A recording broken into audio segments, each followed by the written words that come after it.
মুসলমানের ভালোবাসার জন্য কোনো দিবসের প্রয়োজন আছে? মুসলমানের তো 24 ঘন্টাই ভালোবাসা। যাদের জীবনে কোনো ভালোবাসা নাই, ভালোবাসা বলতে কিচ্ছু নাই যাদের জীবনে, স্বামী স্ত্রীর কথা শোনে না, স্ত্রী স্বামীর কথা মানে না, স্বামী স্ত্রী একসাথে হোটেলে খাইতে গেলে বা বেড়াইতে গেলে স্বামীর ভাড়া স্বামী দেয়, স্ত্রীর ভাড়া স্ত্রী দেয়। তাহলে কতটুকু ভালোবাসা আছে? আমরা আপনারা আমাদের দেশে যারা মুসলমান, আমরা বেড়াইতে গেলে, কোথাও খাইতে গেলে, কোনো কিছু কিনতে গেলে স্বামীরটা, স্ত্রীর বিল কে দেয়? কে দেন? স্বামী দেন। কিন্তু যাদের দেশ থেকে ভালোবাসার দিবস তৈরি হয়ে আসছে, আমদানি হয়েছে, আমাদের দেশে ভালোবাসা তারা শিখাইতে আসছে, তাদের দেশেই ভালোবাসা নাই। তাদের দেশে কোনো ভালোবাসা নাই। জেলখানায় বৎসরে একবার কি করে ভালো পোশাক পরায় এবং ভালো খাবার দেয়। দেয় কি দেয় না? ঈদের সময়। কেন? কারণ সারা বৎসর তো ভালো খাবার দেওয়া হয় না ওদেরকে, সারা বৎসর তো সুন্দর খাবার দেওয়া হয় না ওদেরকে, সারা বৎসর তো ভালো মিষ্টান্ন, তাদেরকে ক্ষীর পোলাও এগুলো তো দেওয়া হয় না, বৎসরে ঈদের দিনে তাদেরকে দেওয়া হয়। ঠিক তদ্রূপ ভাবে যাদের জীবনে কোনো ভালোবাসা নাই, জেলখানার মতো যারা জীবন যাপন পালন করতেছে, তারা ওই একদিন 14 ফেব্রুয়ারি বৎসরে একবার তারা ভালোবাসা, জেলখানার মতো যাদের জীবন, তারা বৎসরে একবার ভালোবাসা দিবস পালন করবে। অনুসরণ করবে কেমনে? আমরা কি নবীজি আমাদের সামনে আছে? বলেন, নবীজি কি আমাদের সামনে আছে? আমাদের সামনে তো নাই, কিন্তু আমাদের সামনে আছে কি? নবীর আদর্শ আছে, নবীর কৃষ্টি কালচার আমাদের সামনে আছে। এখন আপনাদের কাছে প্রশ্ন, ভালোবাসা দিবসটা নবীর কোন কৃষ্টি কালচার? আসসালামু আলাইকুম, নুরানি ওয়াজ মিডিয়ায় স্বাগতম।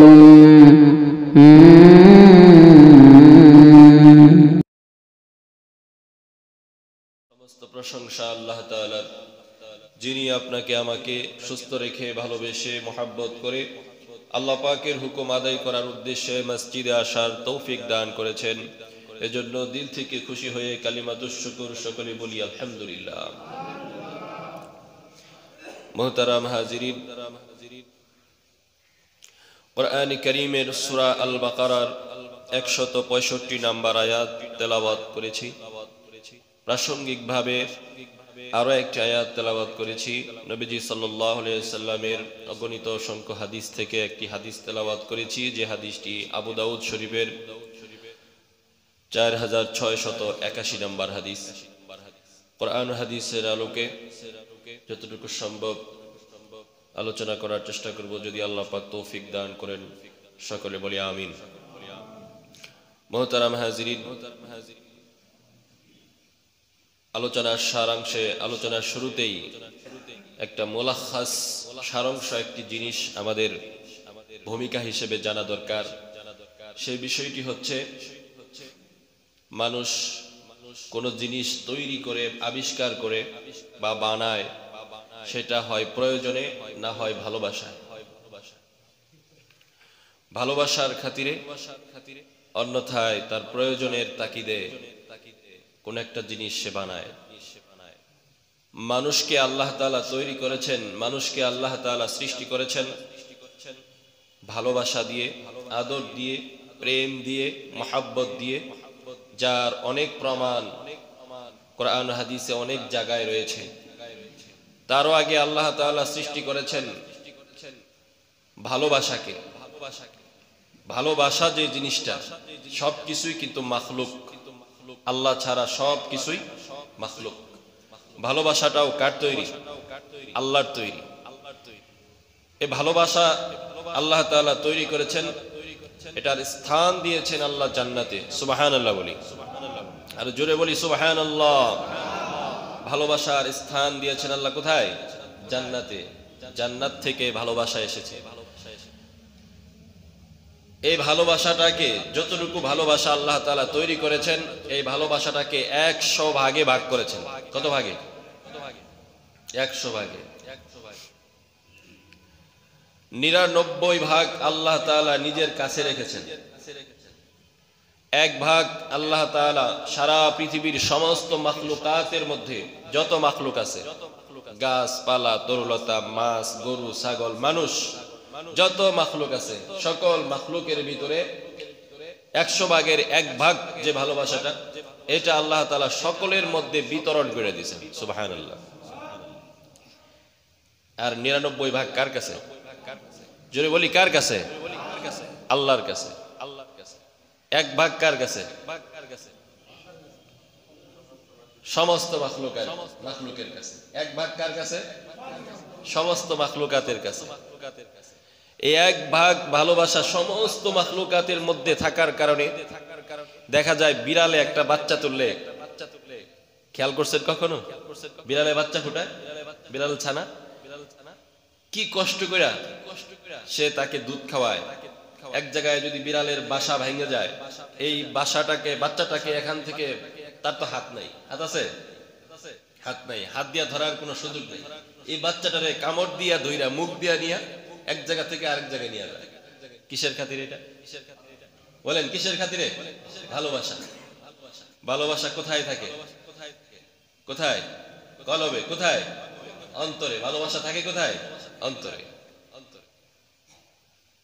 একটা কুকুর তার বাচ্চাটাকে কতটুকু ভালোবাসে, 1% ভালোবাসা সারা মাখলুকাতের মধ্যে ছিটায় দেওয়ার কারণে। একটা গাছ আরেকটা গাছের সাথে কতটুকু ভালোবাসা, একটা পাখি তার বাচ্চা ফোটায়, তার ছানার প্রতি, তার বাচ্চার প্রতি কতটুকু ভালোবাসা। এগুলো বাদ দিলাম, মানুষ কতটুকু ভালোবাসা তার সন্তানের প্রতি, ছেলের প্রতি, মেয়ের প্রতি, তার স্ত্রীর প্রতি, বাবা মার প্রতি কতটুকু ভালোবাসা, ওই 1%টাই। আর 99% ভালোবাসা মহাব্বত কার কাছে মওজুদ রয়েছে বলেন? আল্লাহর কাছে। কেউ যদি কারোর একটু ভালো করে প্রশংসা করতে পারে, কেউ অনেক অপরাধ করছে, সন্তান বাবার অনেক অপরাধ করছে, অনেক হুকুম অমান্য করছে, অনেক কথা তার অবাধ্য হয়েছে, সম্পদ নষ্ট করছে, কিন্তু শেষ পর্যায়ে আয়েশা বাবার কাছে আয়েশা বলতেছে, বাবা আমি আপনার সন্তান, আপনার রক্ত, আপনি আমাকে ক্ষমা করে দেন, আর কখনো ভুল করব না, আপনি আমাকে মাফ করে দেন। বাবার হৃদয়ে ভালোবাসা নাড়া দিয়ে ওঠে, সন্তানের প্রতি তার দরদ ওঠে, সন্তানকে ক্ষমা করে দেয়, মাথায় স্নেহের পরশ বুলিয়ে দেয়, হাত বুলিয়ে দেয়, বললে আর কখনো অন্যায় করো না, যাও তোমাকে ক্ষমা করে দিলাম। বাবা কি ক্ষমা করে কিনা? বলেন ক্ষমা করে কিনা? আপনারা ক্ষমা করেন না সন্তানকে? মানুষ এই 1% ভালোবাসার কারণে, 1% মহাব্বতের কারণে যদি তার কোটি কোটি টাকা সম্পদ নষ্ট করছে, শেষ পর্যায়ে আয়েশা যখন বলে অন্যায় করছি, অপরাধ করছি, আমি তো আপনার রক্ত, আপনার সন্তান, আমাকে ক্ষমা করে দেন। এই 1% ভালোবাসা সমস্ত কুল কায়নাতের মধ্যে ছিটায় দেওয়ার পরেও, হাজার কোটি টাকা সম্পদ নষ্ট করার পরে, ক্ষতি করার পরে, অন্যায় করার পরে, খুন খারাপি হওয়ার পরেও মানুষ যখন অনুতপ্ত হয়, ভুল স্বীকার করে, তখন মানুষকে ক্ষমা করে দেয়। আর 99% ভালোবাসা কার কাছে? জোরে বলেন আল্লাহর কাছে। মানুষ যখন অন্যায় করে, অপরাধ করে, পাপ করে, আর 2 ফোঁটা চোখের পানি 2 চোখ দিয়ে ছেড়ে দেয়, আল্লাহকে বলে, আল্লাহ যত ভুল করছি, অন্যায় করছি, তুমি আমাকে মাফ করে দাও, আমি তো তোমারই বান্দা, তুমি ছাড়া আর কার কাছে যাব? আর তো কোনো রাস্তা নাই, যাওয়ার কোনো আর দরবার নাই, তুমি আমাকে মাফ করে দাও। আল্লাহ তাআলা তার চোখের পানি কুদরতি হাত দিয়ে মুছে দেন, তার জীবনের সমস্ত গুনাহকে মাফ করে দেন। সুবহানাল্লাহ। 99% ভালোবাসার বহিঃপ্রকাশ। সারা জীবনে কোনো পাপ বাকি রাখে নাই, সারা জীবনে একটি মাত্র নেকি। কয়টা নেকি? একটি মাত্র নেকি আছে, আর সব তার পাপ। এরকম একটা আসামিও যদি আল্লাহর কাছে ওইভাবে, যেভাবে বলার দরকার সেইভাবে যদি বলতে পারে, আল্লাহ তাআলা তার 99টা পাপকে নেকিতে রূপান্তরিত করে দেন। সুবহানাল্লাহ। 99টা পাপকে মাফ করে দিয়ে ওই খালি জায়গাটাকে নেকি দিয়ে ভরে দেন। সুবহানাল্লাহ। 99% ভালোবাসার বহিঃপ্রকাশ। আল্লাহ তাআলা বাবা আদম এবং হাওয়াকে, আদম আলাইহিস সালামকে তৈরি করে জান্নাতে স্থান দিলেন, বললেন জান্নাতে খাও দাও ফুর্তি করো, থাকো একা একা। আদম আলাইহিস সালামের একা একা কি ভালো লাগে বলেন?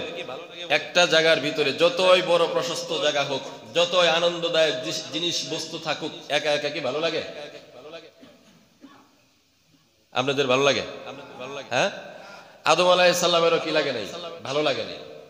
তিনি শুধু একটা অস্থিরতা তিনি অনুভব করতেছেন একা একা।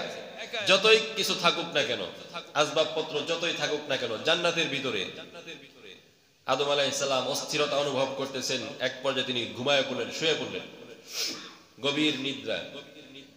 আল্লাহ পাক তো জানেন কি জন্য তার অস্থিরতাটা, কি কারণে তার এই ছটফটানি, কেন? বিপরীত লিঙ্গের প্রতি, বিপরীত জাতির প্রতি একজনের টান আরেকজনের থাকে, নেগেটিভ পজিটিভ। পুরুষ নারী পুরুষ যেমন একটা টান থাকে, নেগেটিভ পজিটিভের যেরকম একটা টান থাকে, এরকম আদম আলাইহিস সালামেরও তিনি যেহেতু পুরুষ, তার ভিতরে আল্লাহ তাআলা একটা এমন একটা পাওয়ার দিবেন যেটার কারণে পুরুষ জাতি নারী জাতির প্রতি আকর্ষণ হয়। আল্লাহ পাকের বুঝার তো বাকি নাই, কারণ সেটাও তৈরি করছেন কে? জোরে বলেন, কে তৈরি করছেন? আল্লাহ। হযরতে আদম আলাইহিস সালাম ঘুমায় রইলেন। ঘুমের ঘরে হযরতে আদম আলাইহিস সালামের বাম পাজর থেকে একটা হাড্ডি খুলে, বাঁকা হাড্ডি থেকে তৈরি করলেন একজন সুন্দরী, ষোড়শী, দেখতে সুদর্শন, যার দিকে তাকাইলে শুধু তাকায়া থাকতে মনে চায়, এরকম একটা ষোড়শী সুন্দরী যুবতীকে আল্লাহ তাআলা তৈরি করলেন। সুবহানাল্লাহ বলেন। আদম আলাইহিস সালাম ঘুমায় আছেন, পাশেই এই সুন্দরী বসে আছে। ঘুম থেকে উঠছেন, আফসা আফসা দেখছেন, কিরে ছিলাম একা, পাশে কি? চোখ মুছে তিনি তাকায়া দেখেন খুব সুন্দরী একটা নারী বসে আছে, স্বভাবজাত হিসেবেই, আর তো কেউ নাই এখানে।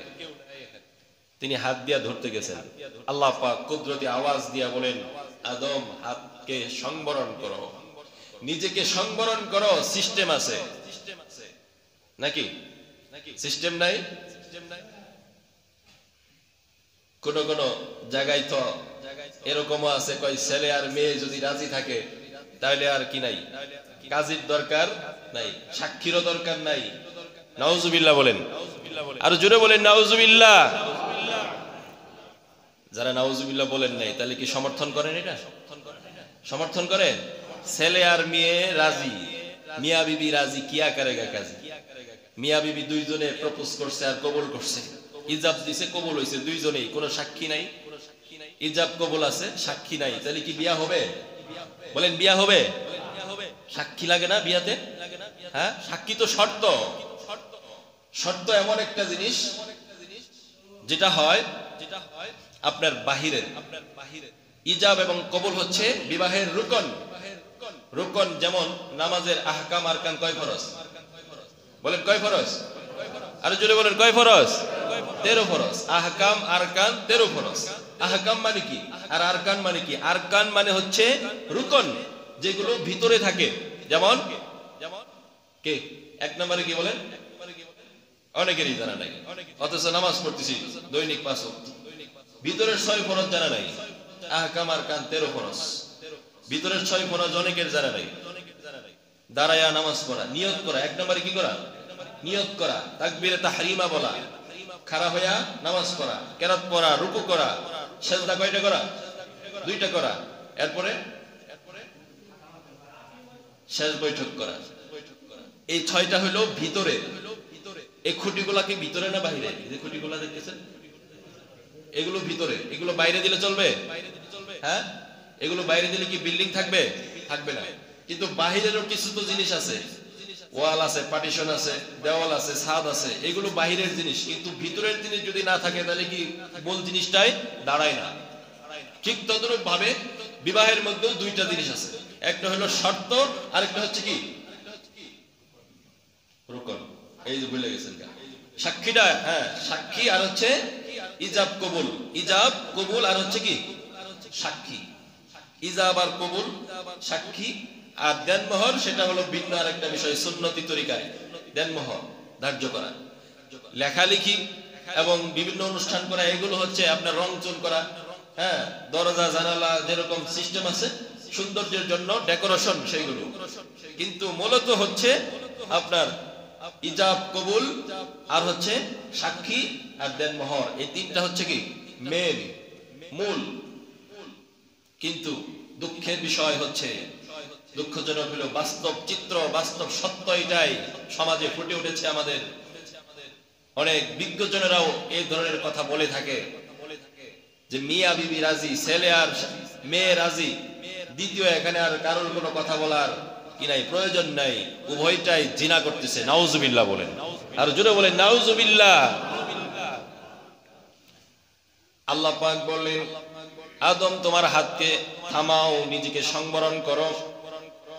আস্তে সিস্টেম আছে, মিয়া বিবি রাজি হইল বাস ভালো কথা, কিন্তু আরো তো কিছু কাম আছে, সাক্ষী তো লাগবে, দেনমোহর তো লাগবে। আল্লাহ তাআলা তিনি বিবাহ পড়াইলেন, ফেরেশতাদেরকে সাক্ষী রাখলেন, দেনমোহর ধার্য করে দিলেন, নবীর উপর দরুদ পড়ো। এটা কি আমাদের নবীর উপরে দরুদ পড়ো, এটাই হলো দেনমোহর। সুবহানাল্লাহ বলেন। জান্নাতে বিবাহ পড়াইছে, নবী সাল্লাল্লাহু আলাইহি সাল্লামের উপরে দরুদ পড়া, এটাই দেনমোহর সাব্যস্ত হয়ে গেছে। সুবহানাল্লাহ বলেন। সিস্টেমে আসছে, কিন্তু আজকে বাস্তব চিত্র আমাদের সমাজে যেটা ফুটে উঠেছে, আমরা দেখি আমাদের সমাজে ভালোবাসা দিবস নামে একটা দিবসও পাওয়া যায়। আছে না নাই? কথা বলেন, আছে না নাই? এটা কি আমাদের বাংলাদেশের কোন ইসলামের কোন ধারায় এটা তৈরি হয়েছে?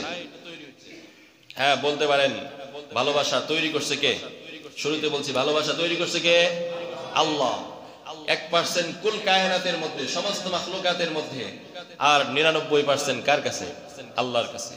আল্লাহ পাক কোরআনে কারীমের মধ্যে বলেন, وَمِنَ النَّاسِ مَن يَتَّخِذُ مِن دُونِ اللَّهِ أَندَادًا يُحِبُّونَهُمْ كَحُبِّ اللَّهِ وَالَّذِينَ آمَنُوا أَشَدُّ حُبًّا لِلَّهِ। মানুষের মধ্যে এমন কিছু মানুষ আছে, মানুষের মধ্যে এমন কিছু মানুষও আছে যারা ইয়াত্তাখিযু মিন দুনিল্লাহি আন্দাদা, যারা আল্লাহকে বাদ দিয়ে আন্দাদান, এরা বিভিন্ন মূর্তিকে, বিভিন্ন জিনিসকে, মানুষের তৈরি বিষয়কে আল্লাহকে বাদ দিয়ে বেশি ভালোবাসে। মুসলমানের ভালোবাসার জন্য কোনো দিবসের প্রয়োজন আছে? মুসলমানের তো 24 ঘন্টাই ভালোবাসা। যাদের জীবনে কোনো ভালোবাসা নাই, ভালোবাসা বলতে কিচ্ছু নাই যাদের জীবনে, স্বামী স্ত্রীর কথা শোনে না, স্ত্রী স্বামীর কথা মানে না, স্বামী স্ত্রী একসাথে হোটেলে খাইতে গেলে বা বেড়াইতে গেলে স্বামীর ভাড়া স্বামী দেয়, স্ত্রীর ভাড়া স্ত্রী দেয়। তাহলে কতটুকু ভালোবাসা আছে? আমরা আপনারা আমাদের দেশে যারা মুসলমান, আমরা বেড়াইতে গেলে, কোথাও খাইতে গেলে, কোনো কিছু কিনতে গেলে, স্বামীরটা, স্ত্রীর বিল কে দেয়? কে দেন? স্বামী দেন। কিন্তু যাদের দেশ থেকে ভালোবাসার দিবস তৈরি হয়ে আসছে, আমদানি হয়েছে, আমাদের দেশে ভালোবাসা তারা শিখাইতে আসছে, তাদের দেশেই ভালোবাসা নাই, তাদের দেশে কোনো ভালোবাসা নাই। জেলখানায় বৎসরে একবার কি করে? ভালো পোশাক পরায় এবং ভালো খাবার দেয়। দেয় কি দেয় না? ঈদের সময়। কেন? কারণ সারা বৎসর তো ভালো খাবার দেওয়া হয় না ওদেরকে, সারা বৎসর তো সুন্দর খাবার দেওয়া হয় না ওদেরকে, সারা বৎসর তো ভালো মিষ্টান্ন, তাদেরকে ক্ষীর পোলাও এগুলো তো দেওয়া হয় না, বৎসরে ঈদের দিনে তাদেরকে দেওয়া হয়। ঠিক তদ্রূপ ভাবে যাদের জীবনে কোনো ভালোবাসা নাই, জেলখানার মতো যারা জীবন যাপন পালন করতেছে, তারা ওই একদিন 14 ফেব্রুয়ারি বৎসরে একবার তারা ভালোবাসা, জেলখানার মতো যাদের জীবন, তারা বৎসরে একবার ভালোবাসা দিবস পালন করে।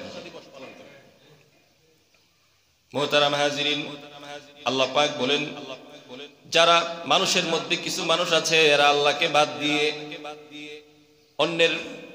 অন্য কিছুকে, মূর্তিকে, মানুষের বানানো কিছুকে ভালোবাসে। কাহুব্বিল্লাহ, আল্লাহকে যেরকম ভালোবাসা দেওয়ার দরকার ছিল, আল্লাহর কথা যেরকম মানার প্রয়োজন ছিল, ওই রকমটা আল্লাহকে বাদ দিয়ে অন্যকে মানে। কিন্তু আরো কিছু মানুষ আছে যাদের কলবের ভিতরে আল্লাহর ভালোবাসা আছে, আল্লাহর প্রেম আছে। ওয়াল্লাযীনা আমানু আশাদ্দু হুব্বাল লিল্লাহ, কিন্তু যাদের ভিতরে আল্লাহর ভালোবাসা আছে, আল্লাহর প্রেম আছে, ওরা ওদের চাইতেও, ওদের দেবদেবীর চাইতেও, ওদের মূর্তির চাইতেও আল্লাহ তাআলাকে তারা তাদের নিজের জীবনের চাইতে বেশি ভালোবাসে। সুবহানাল্লাহ। ঈমান কামেল করে যাইতে হবে, ভালোবাসা কামেল করে যেতে হবে কবরে যেতে হলে। ভালোবাসা পূর্ণাঙ্গ করবেন কিভাবে?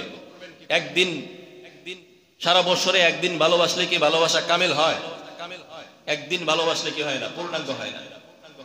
হযরতে আবু উমামা রাদিয়াল্লাহু তাআলা আনহু থেকে বর্ণিত, নবীজি বলেন, মান আহাব্বা লিল্লাহ, যে আল্লাহর জন্য ভালোবাসে। কার জন্য ভালোবাসে? জোরে বলেন, কার জন্য ভালোবাসবো? তো কার জন্য বাসবো? আজকালকে যে ভালোবাসা দিবসটা পালন হয়, এটা কি আল্লাহর জন্য ভালোবাসা? কার জন্য এটা? এটা তো নফসানি খায়েশকে পুরা করার জন্য যে ভালোবাসা দিবস অন্যের দেশের জিনিস আমাদের দেশে কালচার হিসেবে আমদানি করছে।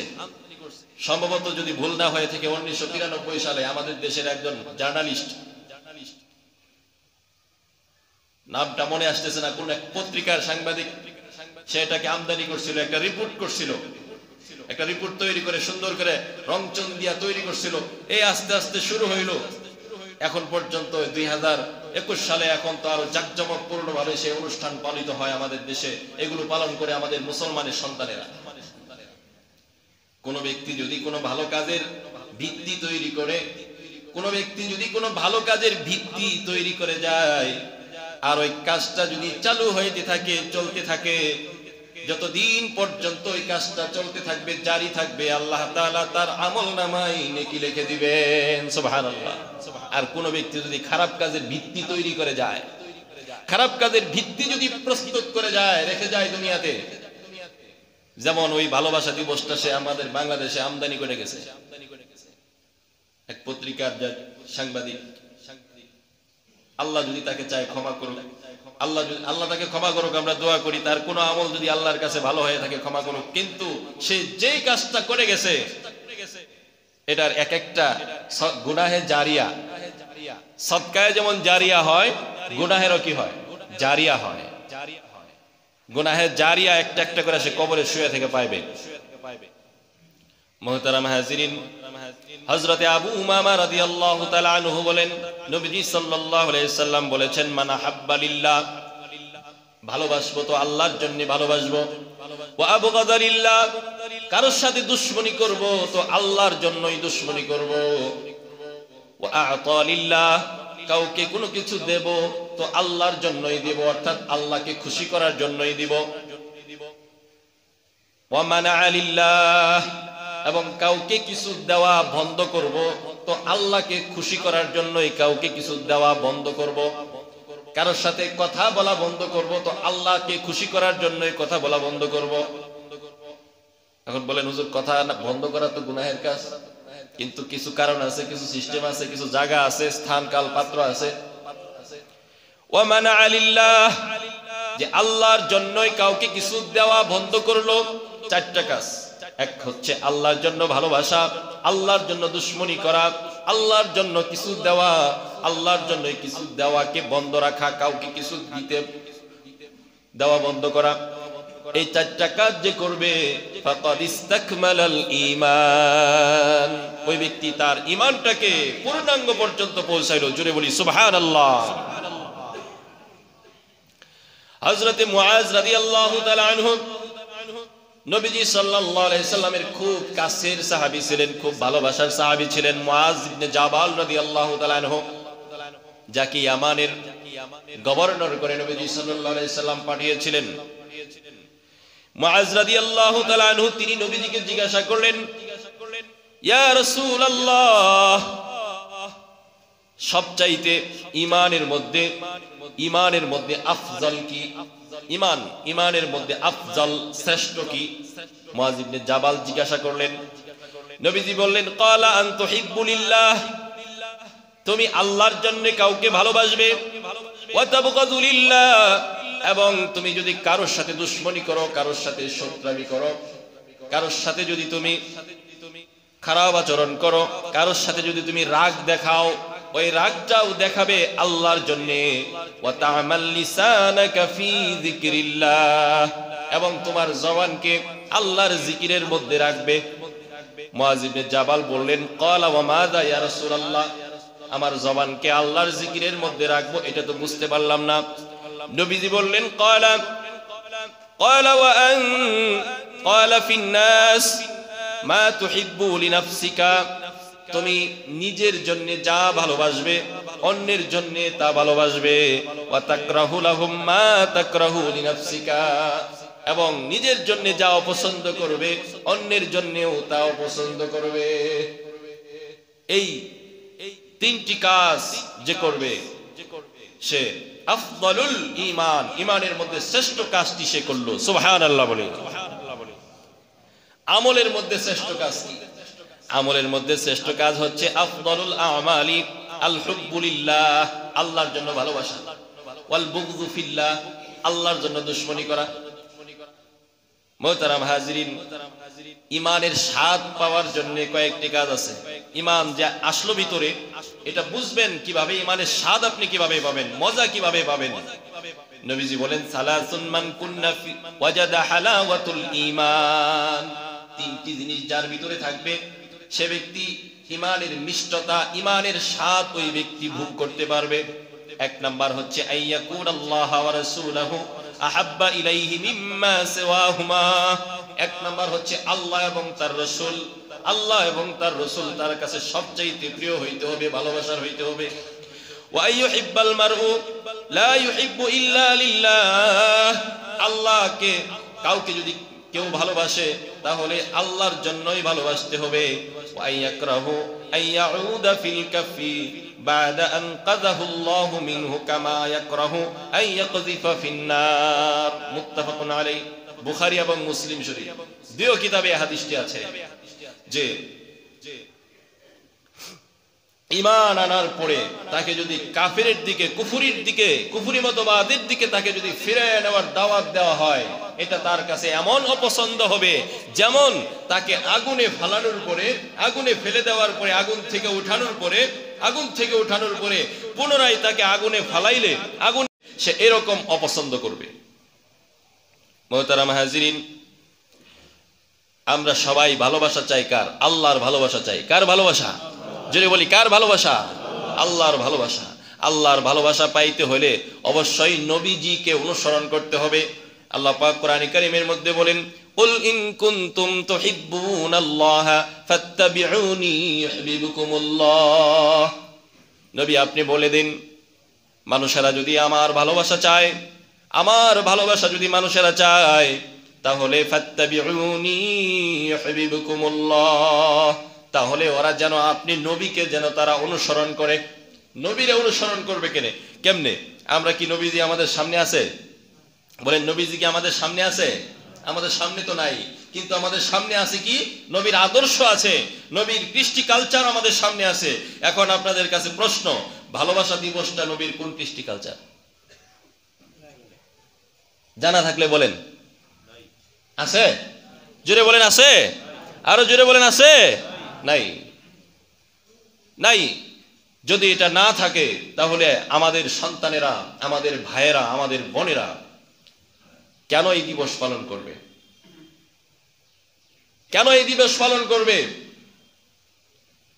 আমরা তো আমি আমার পক্ষ থেকে আমি আমারটা বলতে পারি আমি নাগরিক হিসেবে আমার দাবি করার অধিকার আছে কিনা বলেন কথা বলেন আছে না নাই আমি দাবি করব আমি নাগরিক হিসেবে দাবি করব এই ভালোবাসা দিবসকে বাংলাদেশে নিষিদ্ধ করা হোক এই ভালোবাসা দিবসকে বাংলাদেশে নিষিদ্ধ করা হোক কথা কন ঠিক কিনা বাংলাদেশে ভালোবাসা দিবসকে নিষিদ্ধ করা হোক কেন এর বহুত কারণ আছে এই ভালোবাসা দিবসে দেখেন কত নারীরা তাদের ইজ্জত তাদের সম্ভ্রমকে হারাচ্ছে দর্শিতা হচ্ছে স্বেচ্ছায় দর্শিতা হচ্ছে জবরদস্তি দর্শিতা হচ্ছে তাদের ইজ্জতকে হারাইতেছে আর এই জেনা বিবেচারকে বন্ধ করার জন্য তো সরকারের অনেক উদ্যোগ আছে কিন্তু যেই কাজগুলো আছে যেই কাজগুলো করলে বন্ধ হবে সৎ পরামর্শ হিসেবে এটা আমরা দাবি করতেই পারি নাগরিক হিসেবে আমার আপনার সকলেরই বলার অধিকার আছে দাবি করার অধিকার আছে